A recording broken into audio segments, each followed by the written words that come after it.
Welcome back. You're watching NewsX. I'm Bharat Pratap Singh. Prime Minister Narendra Modi has met several world leaders, including his counterparts from Jamaica, Netherlands, Italy, Japan, Canada, in South Africa's Johannesburg on the sidelines of the G20 summit. He also met with the South African President Cyril Ramaphosa on the sidelines of the summit, and the two leaders discussed cooperation in various areas, including trade, investment, mining, critical minerals, and AI, as well as food security. On the sidelines, Prime Minister Modi addressed the India, Brazil, South Africa Leaders Summit as well. He said reforming the UN Security Council was no longer optional but essential, urging the IBSA grouping to send a strong message for fairer global governance. Modi proposed institutionalizing, in fact, an IBSA level NSA meet, creating an IBSA Digital Innovation Alliance, and also forming an IBSA fund for climate resilient agriculture. He highlighted opportunities for cooperation in digital public infrastructure, green energy, natural farming, disaster resilience, and traditional medicine. Moreover, the Prime Minister urged nations to work towards a global compact on AI to prevent misuse. Meanwhile, Prime Minister Modi presented a comprehensive 6-point proposal outlining India's vision for future G20 collaborations as well. His agenda included countering the drug terror nexus, global healthcare response team, Africa Skills Multiply Initiative, Global Traditional Knowledge Repository, Open Satellite Data Partnership, and Critical Minerals Circularity Initiative as well. Joining us to discuss this further is Ambassador Anil Trigunyat, former diplomat. We also have Major General Dhruv Katoch, defense expert, live with us. Pathikrit Pine, foreign affairs expert, is joining us live. Madhav Nalapat, editorial director of the Sunday Guardian, is also with us on the broadcast. Let me make a start with you first, Ambassador Trigunyat. What do you make of what all India brought to the table, this G20? Prime Minister Modi, of course, making a pitch for 6 broad issues. What do you make of our interventions during this G20 summit in Johannesburg? Well, I think this has been a very successful summit, given the fact that it was facing a lot of headwinds, especially from the United States. And there has been something very new here. And that was that America was treated as absent. And with the hyperpower being sidelined, and you have seen the rest of the world, including large number of European countries, taking on the same page as was started by India in 2022-23 presidency. Most of the initiatives that were taken by India and were further cemented during the Rio presidency of Brazil have been further enshrined in this 122 para declaration, as we have seen. So I think that Prime Minister Modi's footprint, or India's footprint, was very much visible in nearly every major domain of activity that was focused upon the areas going forward, the roadmap that has been outlined in that. But as we all know, that G20 declarations usually are consensus-based, but they are recommendatory in nature. And so we'll have to see how the countries, the member countries and the rest of the world takes it upon. There have been several new initiatives that have been announced, or a greater focus on them has been, because challenges remain the same. They have been there for quite some time now. Despite that, we have seen that various countries have been on different tracks. And the more important part is that if we are looking at the green transition, the green technologies and the green finance has not yet been made available. Despite commitments, we have seen that Brazil's COP30 has just ended, and a lot of those events, and Brazilian president was very much there. And so if those challenges, likewise on terrorism, which is a great concern, a global concern, and a special concern for India, found a prominence. But we'll have to see whether the double standards and the hypocrisy by the rest of the world really continues, or there's going to be a joint effort to counter these. So those are the issues that will continue to be there. But there is no doubt that Prime Minister Modi's, especially, I was quite surprised that within such a less than 2 days' time, he was able to pack at least 20 meetings with the world leaders, apart from, doing the 2 very important trilaterals, whether it was IBSA or the India, Canada, and Australia partnership. Those are very, very important. Of course, that's the best part about these multilateral meetings, and that is you get to find a large number of partners, important partners, strategic partners, with whom in a short time you are able to focus on many of the important issues. And those have been the readouts. Actual readouts will come out later. But what Prime Minister Modi's or his counterparts' tweets indicate that there have been substantive discussions. Some meetings have been called wonderful also. And so Prime Minister Modi had an extensive discussions with large number of leaders, whether it was pull asides or one-on-one or a trilateral. Okay, let me in fact also take that across to you, Major General Katoch, on the takeaways from, of course, what India brought to the table, but from the overall G20 as well for you. Also the fact that the leaders there ensured that the US boycott shadow does not cloud the entire G20, or it doesn't get weighed down by the fact that the US did not attend nor send any representative, senior representative. Of course, Putin and Xi didn't attend either, though, but they did send representatives in their place. Thank you, Uday. Uday, I think, initially when the Americans, when President Trump said that he will not be attending and neither will any representative from the United States, it was a clear case of a boycott. And what happened was that it was President Trump which came into the news, overshadowing what was happening in the G20. The G20 hadn't even started. But I think once the process started, I get a gut feeling the Americans have made a mistake. It would have been far better to have attended and been a part of what is going on, because in real terms, I don't think the absence was felt. That is one part of it, you see, because the world moved on without the USA. That is one. Number two, implementing any of these proposals without the USA on board, I think is going to be a tough ask. That is the basic impression which I get. The presidency is going to go to the US next year. I think President Trump will be cognizant of what is taking place now. So we'll have to see how it goes. I think as far as India was concerned, I think there's a great deal of significance.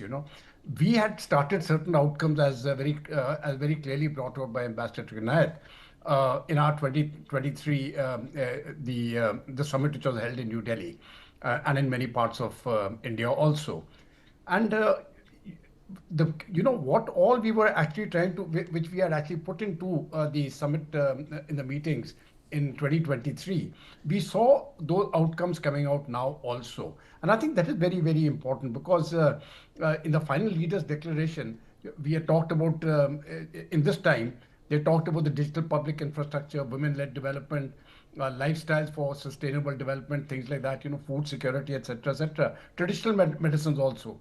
And all that came actually, it has been put in. For me, when I was looking at the takeaways, I think on the security aspect, two aspects are very important. One is there was the outright condemnation of terrorism in all its forms, which I don't know how effective it is going to be. But I hope it gets, some sort of a sanctity to say that there is no such thing as a good terrorist and a bad terrorist. All forms of terrorism deserve to be condemned. That has been India's stance, and that has been adopted in this summit meeting. The second is that a lot of emphasis was given, that when the drugs and terrorism, that linkages, and it was India's stance that it needs to be broken, and that has come out in the summit meetings, in the declaration which they have given out. So I think that's also a very important point, that focus on terrorism. And the last point which I would like to highlight is when the Prime Minister spoke, as far as the UN is concerned, and he made it very clear there must be much greater representation. There are very large parts of the world which are not represented in the Security Council, and I think he's put in a bid directly for a change in that. Of course, it will be there will be countries which will oppose it, but in this particular meeting, it is actually part of the resolutions which have come about. I think it's an important step. While India getting UN, a seat as a permanent member in the Security Council, that may take some time, but every little step which we take towards that end, I think, is very important. And this summit meeting has laid emphasis on that. From India's point of view, I think this was a very successful meeting, and we will see as to how it is absolutely. In fact, visuals are also coming in as we speak of Prime Minister Narendra Modi. He is boarding his aircraft. He is leaving Johannesburg as we speak. He is embarking on that flight for New Delhi. The G20 has concluded in South Africa. Prime Minister Narendra Modi, of course, embarking now on his official aircraft. He is departing Johannesburg for New Delhi. There you can see the visuals of Prime Minister Narendra Modi at the Johannesburg airport. In fact, you can see, I think he's signing a visitor's book there. The South African, of course, representative who was seeing him off, getting him to sign something. Also, of course, a ceremonial farewell for PM Modi also being accorded there on the tarmac at Johannesburg. So, Prime Minister Modi concluding his trip to G20 South Africa on a successful note. India's message, Pathikrit, has reverberated in Johannesburg very clearly. It, I think, is reflected in the declaration as well. And now Prime Minister Modi, of course, leaves back for New Delhi. Well, sorry. The most important aspect of this summit is that, as has been rightly mentioned, it has been a continuation of what happened in 2023. Two things are very important. Number one, the world can go along even when United States is not present. Secondly, nobody is anymore looking for a validation from the West as to what should be discussed, what should be said, and stuff like that. Number three, there is a very, very big push that Global South knows what is good for the Global South. And number four is that I think Europe is pretty well happy to tag along with Global South. And that is evident over here. Another important part of this entire summit is that very rarely Ukraine has been mentioned, because as if Ukraine was the only conflict going on and nothing else in the world was more important. That has been the narrative for the last few years. It was just a passing mention that we found in the entire summit. Apart from that, Global South economies were pretty comfortable discussing and trying to find out our own solutions. So the most important aspect, what Prime Minister mentioned about, is the importance of traditional knowledge. I have always strived for something, and I have been part of the G20. So one thing that has been consistently mentioned from 2023 onwards is that mainstreaming of traditional knowledge is key to dealing with challenges of Global South. Mainstreaming is important, and it is not just about the Indian traditional knowledge. Most of the Global South countries which have continued with their traditional culture, they have incredibly, repository of knowledge that can be applied for a lot of welfare. In fact, the traditional medicines, the traditional healing systems, Ayurveda played a critical role during COVID in terms of improving our immunity. But beyond that, what happens? I think this G20 summit without United States is an indication also that organizations like United Nations, they will exist, but if they are not willing to reform, if multilateral institutions do not reform, the newer multilateral institutions will come in. And the fact that IBSA, India, Brazil, South Africa, trilateral dialogue happened at the same time is an indication even to G20, where the West still have a role to play, that Global South major economies can work as magnet in different continents and work along together if an organization like G20 is stymied by the Western insistence of certain things. But beyond everything, what is important to understand, and that's why I strongly believe that bilateral meetings are also very important. A forum like G20 will at best talk about what ideally should be done. It is some kind of a advisory or a recommendation based declaration. Eventually, you will have to do. I don't think any day ever in the near or the medium future, the time will come when for climate change or renewable energy or reforms in that entire sector, West will give in money in the form of philanthropy. It is not going to happen.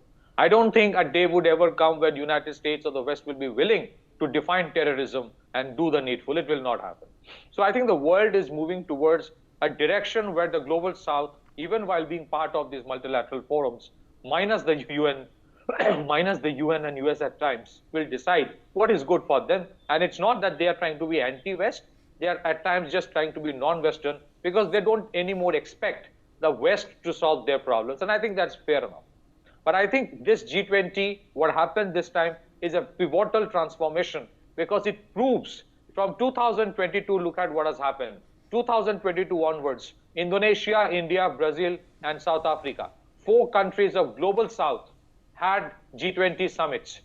I think in 2026, when the G20 summit happens in the United States, I think there will be a pushback. And that pushback is essentially what we saw in this summit itself. The frivolous reasons given by United States for not joining, I don't think that's the reason.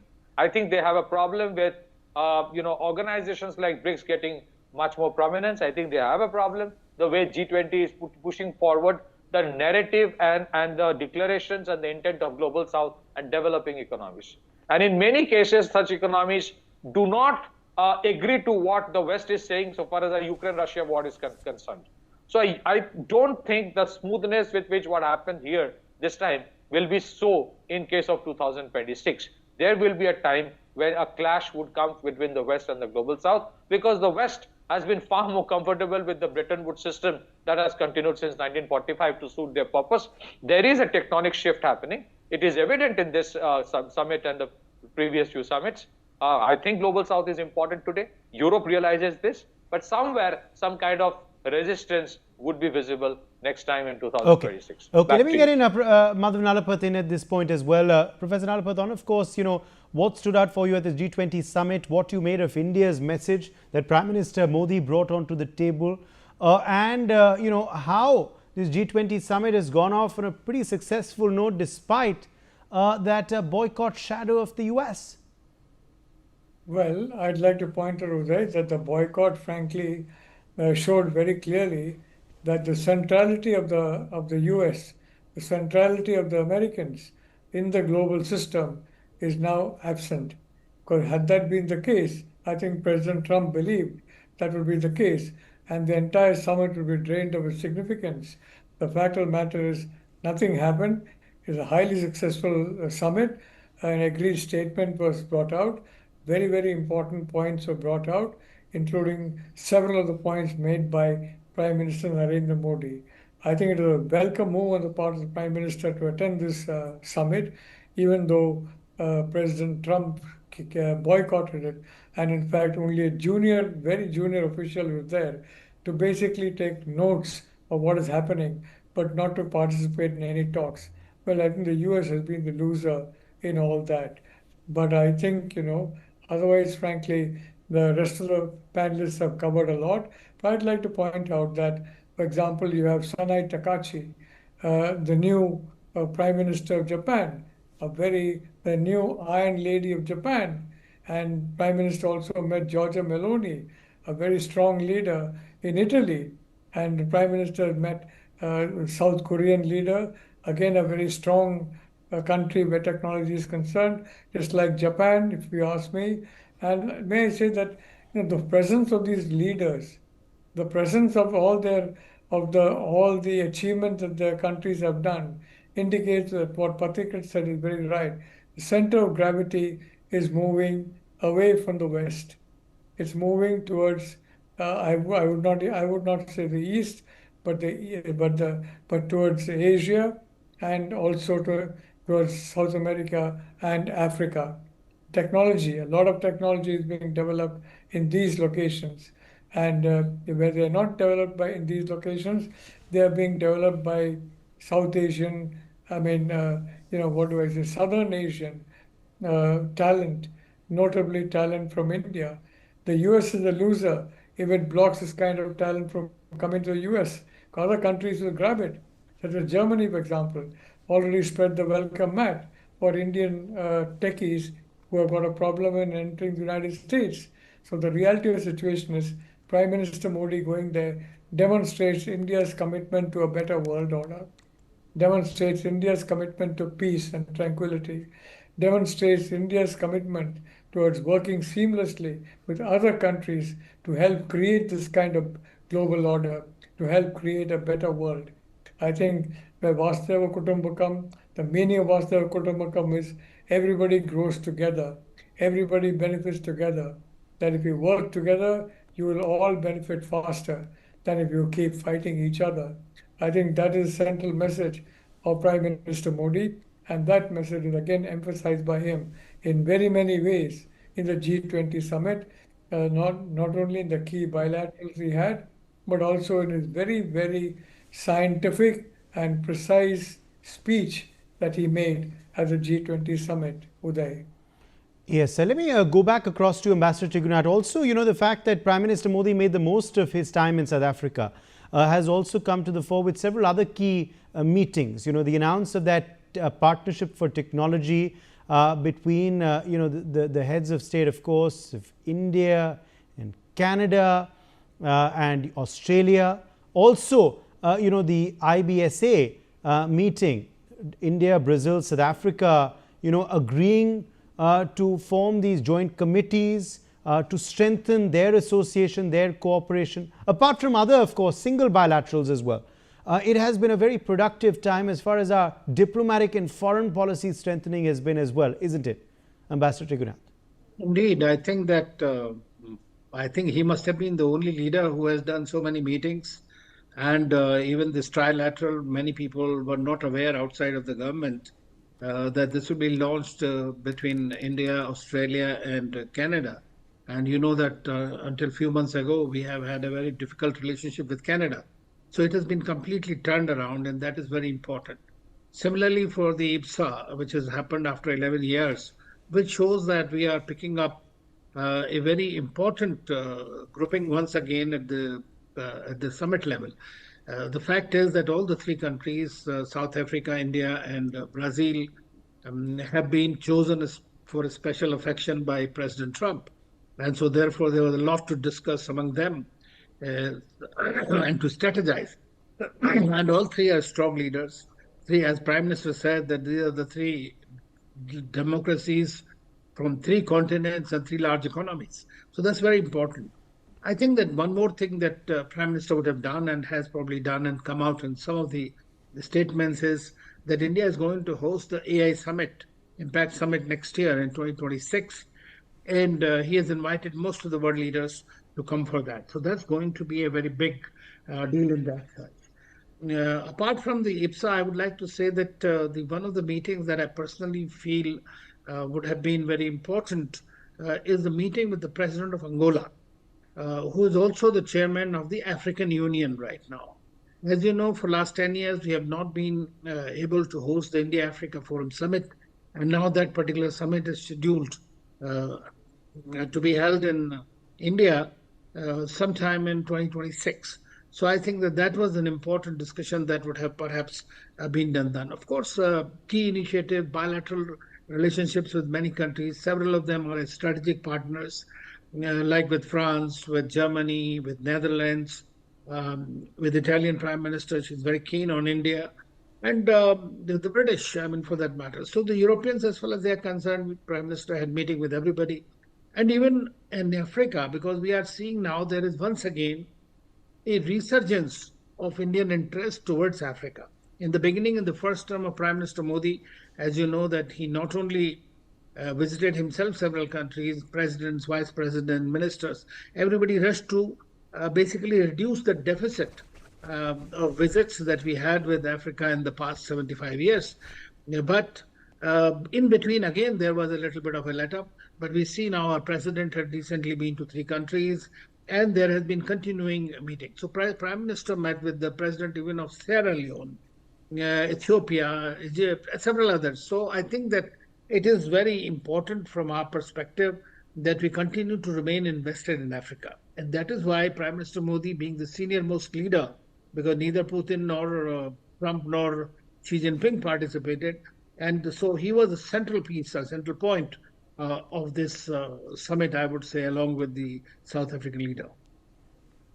Okay, let me in fact quickly take that to you as well, Major General Katoch, on these regional groupings as well. India, Brazil, South Africa strengthening their bonds that followed the Australia, Canada, India meeting as well that Prime Minister Modi had held. What do you make of these these two groupings that were strengthened by Prime Minister Modi during his time in South Africa on the sidelines of G20? When you look, first I want to talk about the India, Australia, Canada meeting. I think that was largely devoted to technology, and with the inherent capabilities of these 3 countries, including India's, I think a great deal can be done on the technology on the technological front. That would have been a very important component of this discussion. But over and above technology, I think the very fact that you had this sort of a meeting, the frigidity with which the Indian-Canadian relationship had gone into, the completely frozen relationship, and I think even there was an element of a very serious element of distrust. I think to some extent that may have gone down because from India side, we were very perturbed about the support which Canada continues to give to the Khalistani movement there. That is, of course, also there in Britain and a little bit in Germany. But in Canada, it had become very, very prominent. I think that would have also been a part of the discussion, if not in the trilateral forum, at least on a one-to-one basis. But I think Australia is going to have, I beg your pardon, Canada is going to see things in a slightly different viewpoint now. It will be to their benefit, especially because they will not have that same degree of reliance on the United States as they had earlier. They were also part of the, being hit by the Trump tariffs. And over and above that, President Trump has also called Canada, I think the 51st state of the United States, or the 52nd, whichever way it was. So the Canadians haven't taken it lightly, and they are also seeking to expand their relationship. And I think India is a very good bet as far as that is concerned. I think one of the important things also is, it was spoken of the open satellite data partnership. Very few people have that sort of a capability. Canada has it, India has it, Australia has it, and Japan and some other countries will have that sort of a capability. I think in this forum, and the modalities as to how we will help the global south in this possibly could have also been discussed, because this is going to be a very important initiative. All in all, I think both these meetings, as far as India was concerned, I think it's very productive. And as I said in my initial statement in the first round, I think President Trump will rue the fact that he did not attend. It would have been to his advantage had he come. Uday. All right, Pathikrit, of course, you were speaking about the BRICS, grouping earlier, and of course the fact that the BRICS strengthening has irked the West. Well, Russia and China as heads of state may not have been there, but that didn't stop the other three members of BRICS from strengthening their cooperation through IBSA. What did you make of the announcement of this IBSA digital alliance? Also, the talk of an IBSA NSA level meeting happening very soon. Another key announcement was also the IBSA Fund for Climate Resilient Agriculture, which was also announced when the three leaders met. Well, I think there are, these three countries, Brazil, Russia, India, are probably in some way magnets for each of the continents. GDP-wise, they are pretty big continent-wise. And I think, all the three countries cannot be blamed, at least that they're not democracy. That can be an allegation sometimes the West keeps on putting on China and Russia. So I think BRICS as an organization remains very profound. I think that will remain the pivot.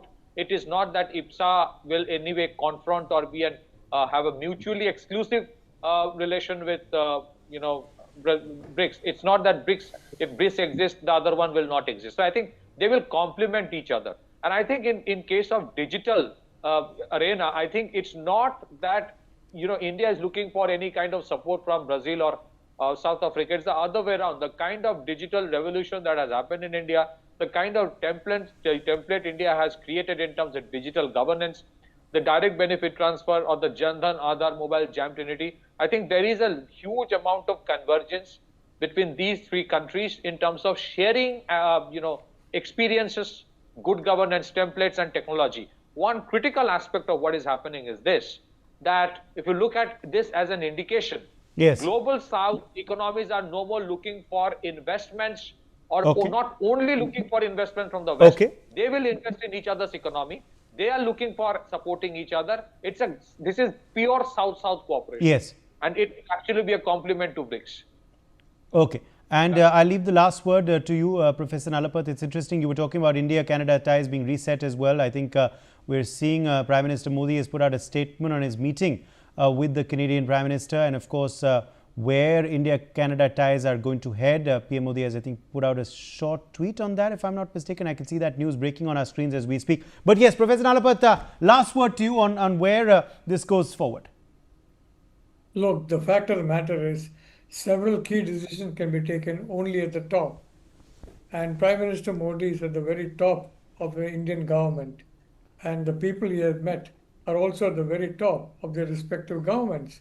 For example, Prime Minister Meloni, Prime Minister Sanai Takachi, all these people, Mark Carney, they're at the top of the governance level in all their countries. And some decisions can only be taken on top, and not all of the decisions can be communicated to the public. As far as AI is concerned, the danger is that AI will become rogue, in the sense can be used in a rogue manner. And I think that's a real fear that is there in the minds of many people, and how to control this AI. All these global governance systems that we're talking about, they have not worked very effectively in the absence of a mechanism that can detect this kind of rogue behavior. For example, jamming.